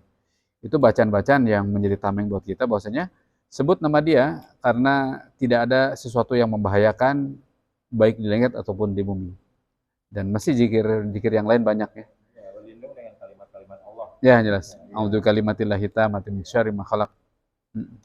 Nah itulah perlunya akidah dan tauhid itu dalam segala macam itu Allah dilibatkan gitu. Terlebih kita doa memohon dan kepadanya gitu. Jadi katakanlah banyak hal-hal yang terkadang yaitu masalah gaib ya. Seperti misalnya apa katanya kalau daerah Jawa itu Dewi Sri apa gitu ya. Untuk yang dianggap sebagai apa? Ya. Nah, itu jelas tadi menjadikan tandingan-tandingan selain Allah Ta'ala. Maka itu yang kita dilarang selain Allah Ta'ala jadikan sandaran. Bahwa dia bisa memberi keberkahan atau tolak bala dan segala macam. Ya, karena tolak bala itu yang sampai juga di malam Senin itu mengulang itu yang masalah istighfar itu. Karena dia tolak bala yang diantaranya Al-Quran maupun Sunnah Nabi mengajarkan tentang dijauhkannya bencana karena dia banyak beristighfar, mohon ampun kepada Allah. Kalau gini Pak, hanya bagus mana sih zikir dengan baca Al-Quran? Karena kejadian saya waktu saya muda, kalau saya bangun tidur malam, kalau mimpi pun zikir yang ada, zikir sampai ke muka mata. Kalau sekarang karena saya baca Al-Quran, ngaji, walaupun itu dulu dan baca surat apa tadi ya, ngaji itu kayak bisa kayak biasa ngaji gitu, terus bangun itu ngaji, tapi itu apa ya, surat apa ya? Ya sekarang itu banyak kan gitu, karena saya cuma baca Al-Quran doang, jarang zikir lagi. Iya. Bagusnya mana tuh? Ya sebenarnya sih sepakat ulama, ukuran itu kan afdhalul zikri, sekira yang paling utama itu baca Quran. Karena semua lafal-lafal zikir itu ada dalam Al-Quran gitu. Secara menyeluruh ya, kalau dibaca seluruhnya ada di situ. Cuman kan kalau mengkhususkan zikir itu sendiri, ya seperti misalnya lafal la ilaha illallah. Kalau zikir mah apa? Bangun teh apa? Oh zikir tadi, oh ini ya, ada Allah atau Allah subhanahu wa ta'ala. Apa? Oh tadi zikir itu langsung keluar. Tapi begitu baca Quran, udah inget-inget lagi tuh lupa. Padahal udah lama gitu bacanya. Maksudnya baca Qurannya pas bangun tidur apa? Lagi dalam keadaan mimpi pas bangun, ingatnya surat apa itu yang dibaca, itu aja. Itu bukan sekali dua kali, itu sering, tapi nggak tahu suratnya apa ya tadi gitu. Jadi diulang-ulang apa yang surat itu. Itu tuh yang saya rasakan. Ya karena biasa baca Quran terbawa gitu ya dalam sadarnya. Bisa jadi begitu. Nah, ya dalam mimpinya. Bisa jadi kalau sering gitu kan hal itu terbawa dalam mimpi. Ya sekarang hanya itu doang.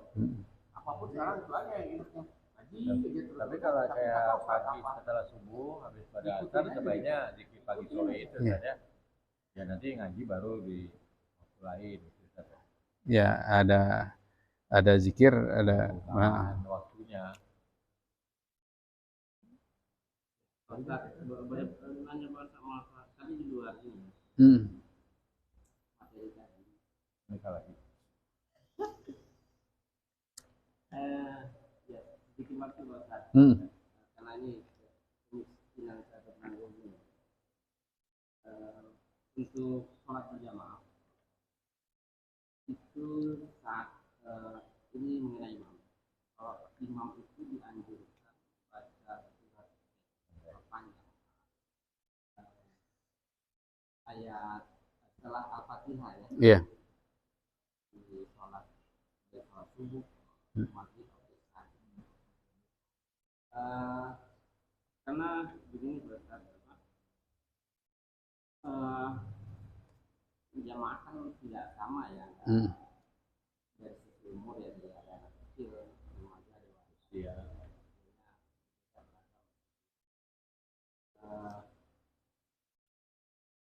Ada kecenderungan beberapa imam itu memakai ayat yang panjang. Untuk anjurannya lebih ke ayat pendek apa ayat panjang ya. Kalau saat imam membaca ayat panjang, kemudian dia lupa di pertengahan ayat, terus di barisan pertama tidak ada yang bisa memperbaiki bacaan ayat itu pandangan dari sudut pandang agama apa? Dari hukumnya seperti apa ya?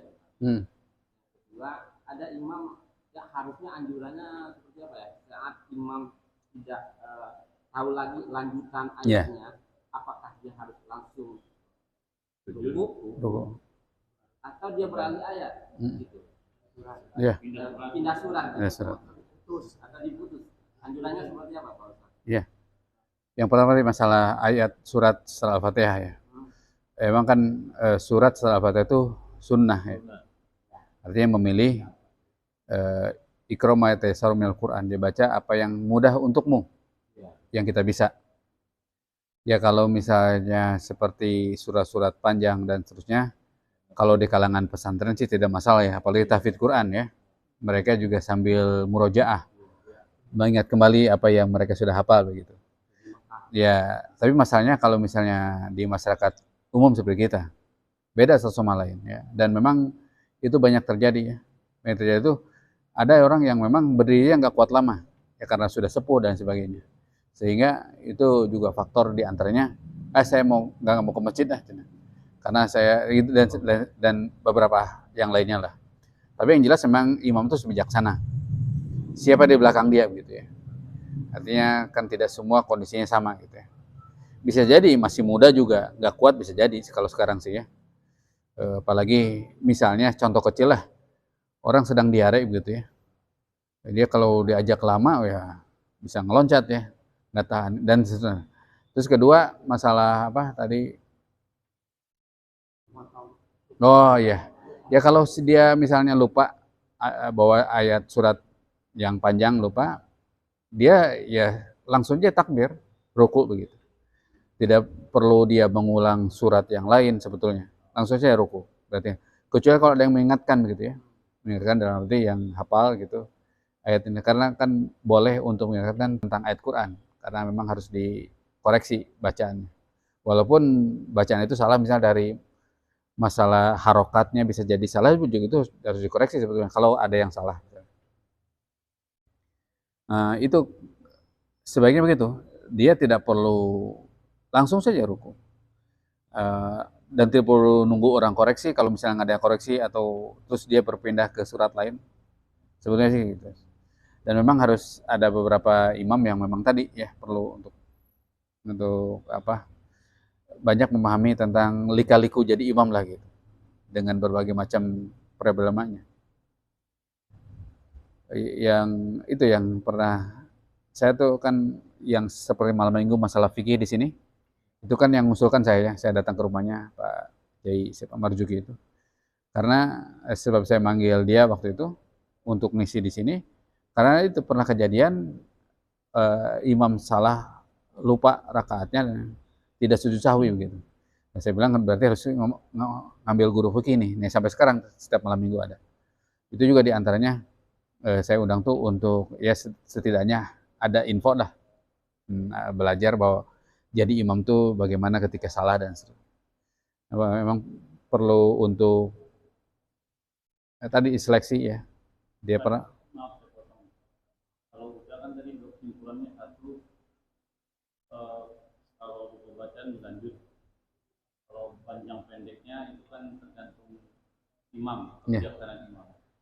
Tapi untuk pertanyaan yang pertama saya belum dapat jawaban yang tegas nih, Pak. Maaf. Kan kita disuruh sholat itu sesuai seperti Nabi sholat. Dan salah satu yang wajib itu adalah Fatihah. Ya, rukun. Amin itu adalah bagian dari Al-Fatihah, mengaminkan. Amin. Nah, tadi udah jelas yang amin itu salah. Amin itu salah. Kita mengaminkan yang wajib nih. Iya. Pertanyaan saya yang satu, saya balik lagi nanya yang ini Pak, sah atau tidak itu saya tanya.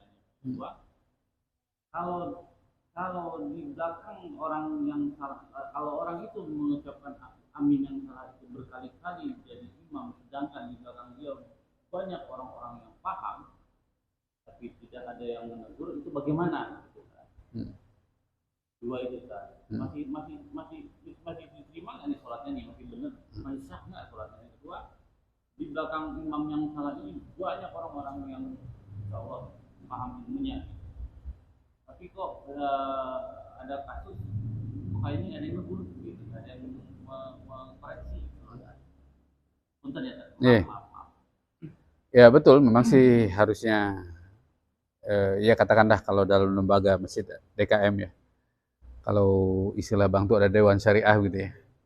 Ya artinya ada beberapa orang yang katakanlah dipercaya menjadikan untuk masukan gitu ya, untuk koreksi jika ada petugas keseharian, masalah imam lah, masalah muazin lah, untuk membetulkan jika ada kesalahan.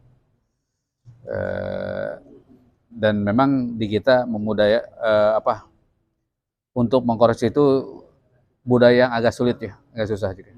Nah, itu banyak terjadi ya. Lain halnya orang Arab gitu yang saya alami. Orang Arab tuh kalau misalnya salah tuh saklek langsung, ya mengasih tahu gitu. Di kita tuh suka melihat kadang nggak enak lah segala macam lah gitu. Itu juga artinya jadi memperlambat juga sebenarnya koreksian itu. Tapi yang jelas begini, kalau masalah dan sah tidaknya, saya pikir begini, sah sih sah ya. Karena begini, seperti bacaan surat Al-Quran itu yang salah makhrajnya. Karena kan dalam Al-Quran itu kenapa harus belajar tahsin kan, dia harus belajar tajwid, terus belajar makhraj. Jika ucapan lafal makhrajnya itu salah kan bisa juga menyimpang artinya. Nah, dari pemahaman para ulama, jika seseorang salah baca makhrajnya yang artinya menyimpang, kalau itu tidak diiringi dengan itikat keyakinan dalam hati, tidak fatal begitu.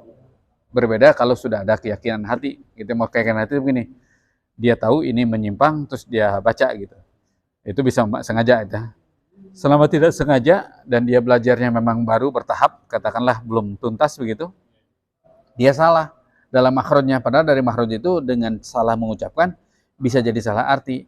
Nah, dalam hal itu dia masih dimaafkan karena apa? Dia masih belajar dan juga tidak sampai menjadi itikat keyakinan kesalahannya itu.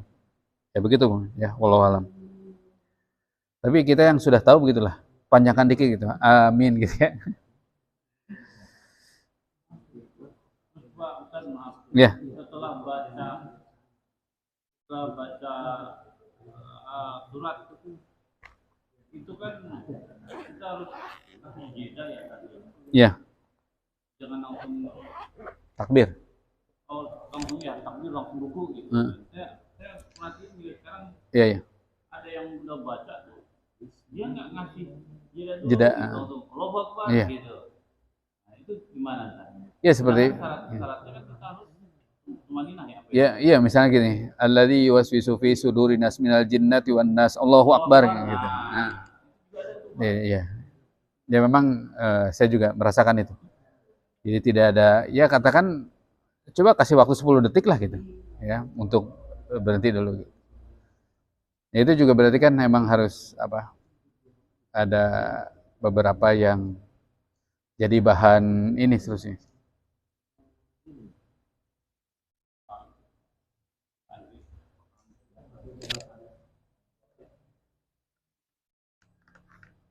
Anjing kasih kode.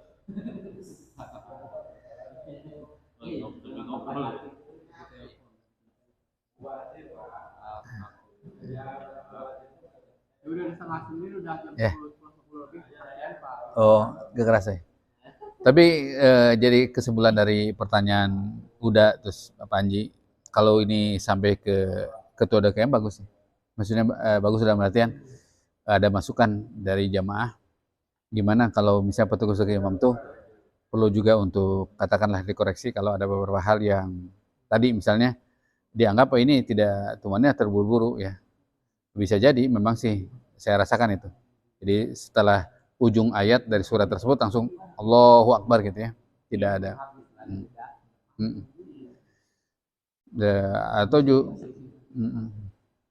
Atau juga di antara yang lainnya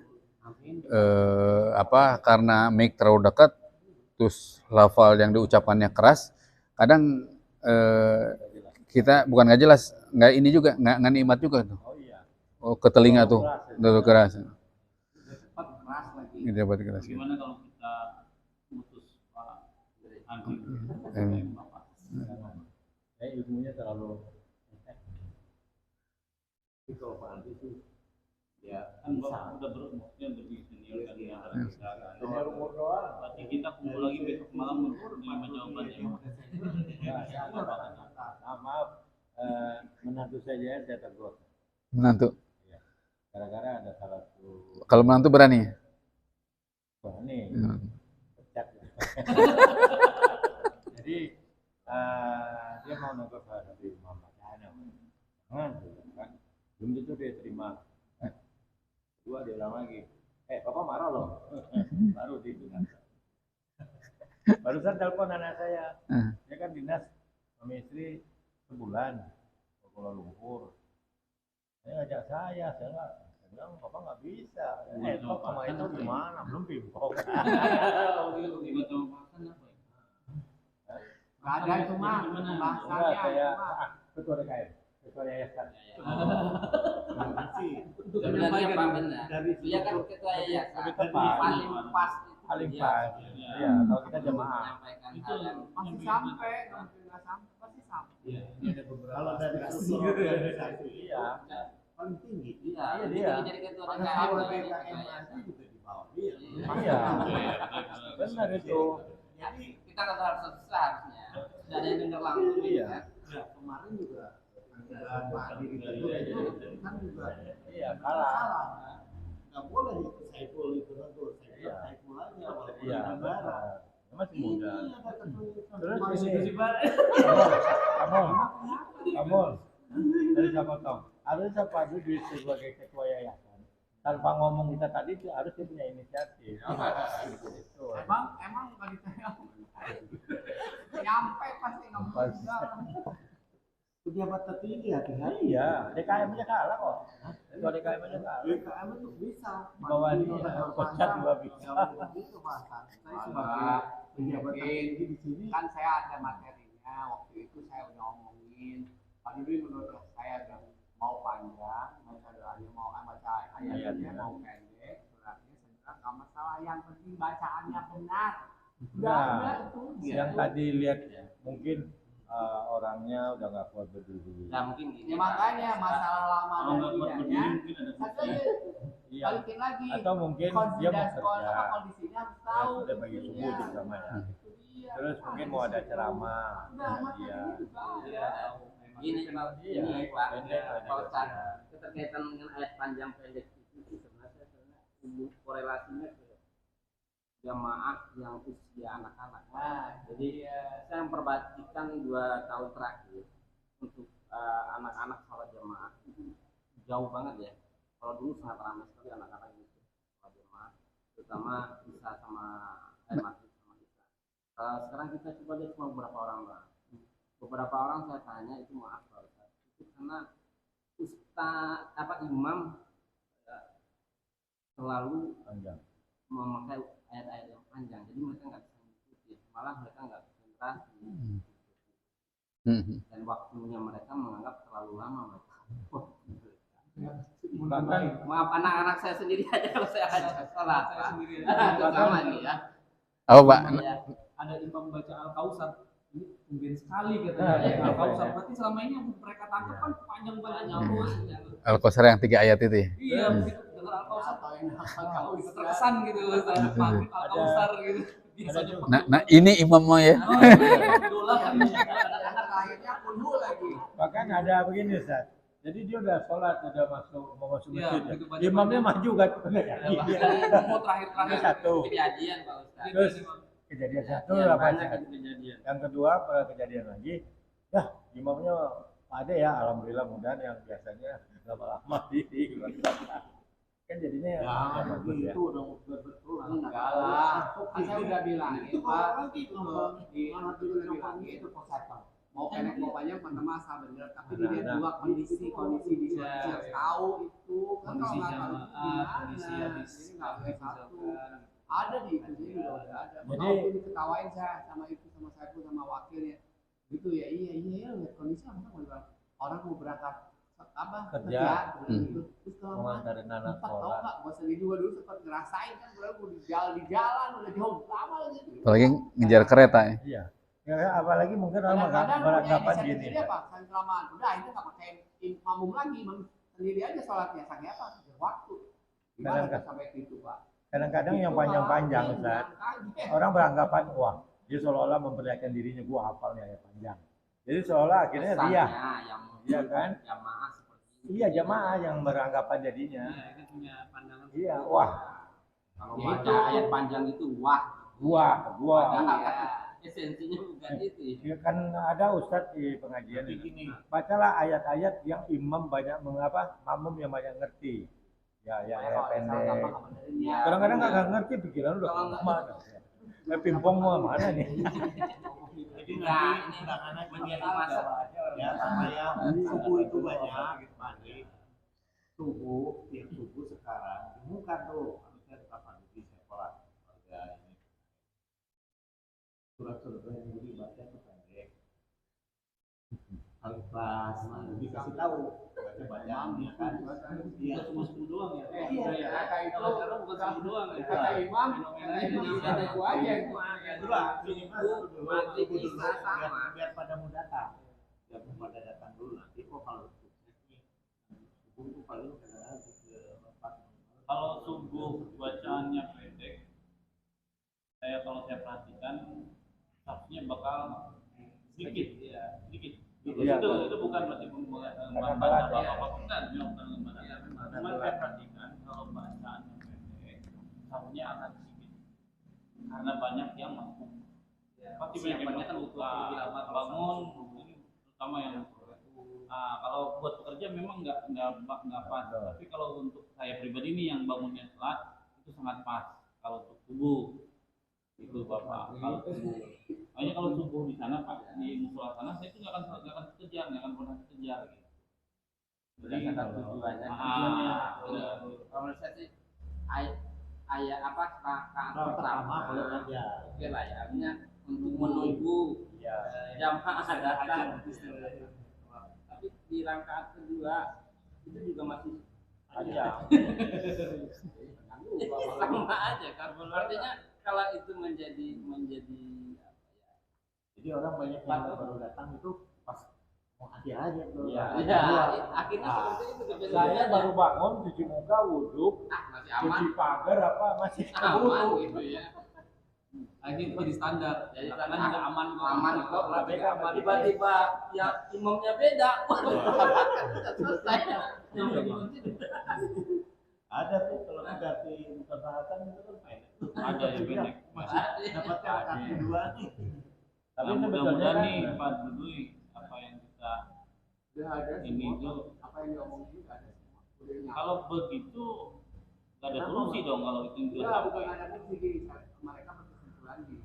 Kita jangan beranggapan ya bahwa oh iya kita juga membutuhkan orang yang 1-2 orang gitu. Oh iya. Kita juga membutuhkan yang lain yang membutuhkannya. Kan enggak itu juga. Jadi orang yang itu pun harus toleransi terhadap yang ada di sini semua. Saya jangan sampai oh orang memang semua begitu berharap cepat gitu kan enggak juga. Ada yang gitu. Yang penting pokoknya adalah bacaannya benar. Ya, kalau yang itu yang tadi kesimpulannya yang sama itu setuju Pak. Yang mau panjang mau pendek sama itu benar. Tapi ini kan yang saya punten yang aminnya yang dia tidak ngasih itu tumak makanya minah sampai lagi gitu. Nah, pasti sampai lagi kalau memang kan saya selalu kan amin tuh amin selalu panjang dan besar. kalau Kayak di sini paling tinggal banyak amin siapa? Pak Dudu semua tahu semua. Oh dia aminnya gede nih katanya. Jadi di mana-mana. Saya selalu ngajarin pada mereka yang ngikutin nih. Pak Hasan juga sekarang. Ya setuju apa? Orang kami itu kan setuju kita menjadi semua Allah merestui begitu kan. Nah, itu saya Ya, selalu tapi begitu. Itu ayatnya yang nggak terlalu saya panjang contohin, juga lah. gitu loh. Saya Nah, usul yang deh sekarang aminnya bener apa enggak nih itu bener. itu aminnya Kemana? tumak ke minahnya. ketua yayasan, Pak Ketua Yayasan saya usul untuk imam sebaiknya ada semacam tim untuk menguji Seleksi. dulu seleksi. Contohnya mungkin Ustaz Rahman ya, pembacanya bagus. Ustaz Pak Abdurrahman. mana? Ustaz Rahman. Iyalah, semua guru. Jadi maksud saya gini, kadang-kadang kan bacaannya itu kayak Al-Fatihah, itu kan rukun sah sholat. Nah, kalau dia belum pantas, dia dididik dulu gitu. Terus masalah keluhan-keluhan kita itu masuk ke tim ini. Tim akan menyelesaikan. Jadi jangan terjadi perbedaan di antara kita, jangan ada dusta di antara kita. Evaluasi. Belum ada. Ada Mana tim apa namanya? cuman udah dibilangin kan itu setiap ini nih setiap mau imamnya Makanya ini kalau belum itu kan mohon maaf Pak, kita enggak gini aja jangan bilang Bapak. kalau mana gini siapa aja menurut yang lu dengar siapa aja misalkan ini yang kurangnya di mana saya mah sampai si Ajam ditegur Kalau bisa jangan personal Pak. Jangan Iya. personal. enggak Umum aja. ini dulu di situ kenapa nah terus ini akan sampai pasti akan nyampe nih ke sini karena kurang di sini kan ada yang frontal juga gitu diingetin dia lebih enakin lagunya ininya lebih dekat jadi makanya kelihatan tuh sayangnya oh gitu ya Pak iya biar enak tapi harus kita dulu dia karena dia kalau masih dipakai tuh ternyata dia harus merubah nih si Ajan sendiri juga Pak saya merubah bagus gitu sampai ini kan banyak yang nanti kalau sama kakak bisa tuh yang enaknya dikit yang bacaannya digituin kan biar enak itu udah sampaiin ke orangnya jangan dulu benar ke imam kalau imam mah gampang kalau orang yang cabut Ajam itu yang cabut kan kasihan kan Iya, yang kuliah.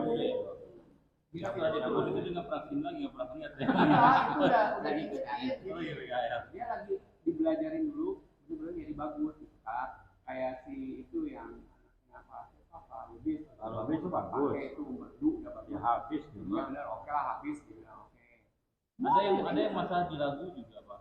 Ada yang lagunya ya bukan berarti cari. jangan Kalau saya gitu. menilai bukan Saya berarti cari sampai bagus. Pak Solihun pun gini ya jangan terlalu kencang juga itu yang penting mah ya kita pelan jangan terlalu cepat banget juga kan jadi berangkat gitu bilang gitu misalkan kencang kebanyakan kan dia pakainya selalu al-baqarah ya bilang jangan terlalu cepat jangan dia angkat banget gitu pelan tapi tetap lama lagi gitu lagi sampai gogelin kepala udah diinget pelan aja Ya, makanya yang itu dievaluasi. iya itu juga harus Evaluasi tapi bukan Pak mohon maaf ini jangan kata-katanya Pak mohon maaf nih apa jamaah udah nggak suka nggak bisa begitu enggak begitu Pak, bukan cuma salahnya penyegaran harganya ya Mau usah jalan.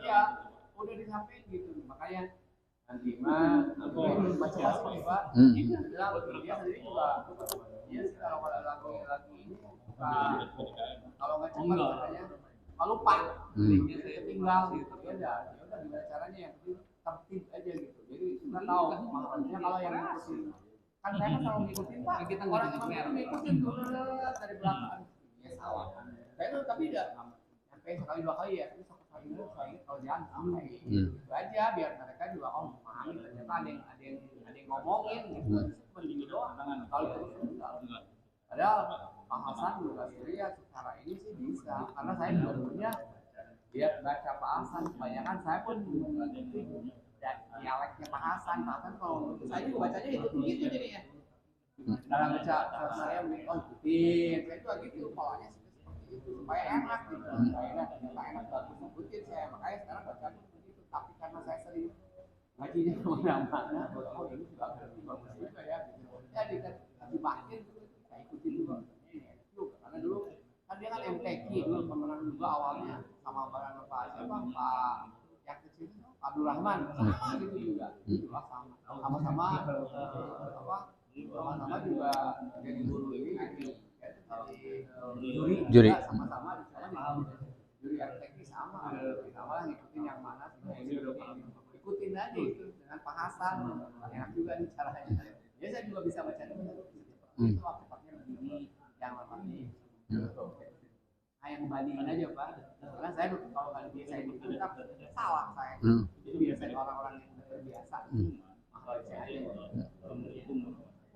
udah ayo Pak ya Pak untuk jam 10 Pak terima kasih Pak Gimana?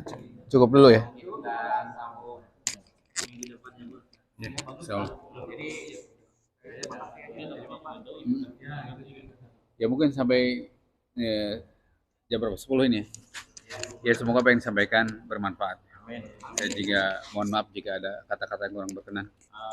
Kita tutup dengan kiparat majelis. Subhanakallahumma bihamdika asyhadu an la ilaha illa anta astaghfiruka wa atubu ilaik. Assalamualaikum warahmatullahi wabarakatuh. Betul loh besok-besok Pak mau jangan bawa jin lagi ke sini ke masjid. Bawa jin. celananya Iya. sarung kita mah kebetulan di sholat isya di sini ya udah Tapi jin kan ada jin Islam saja.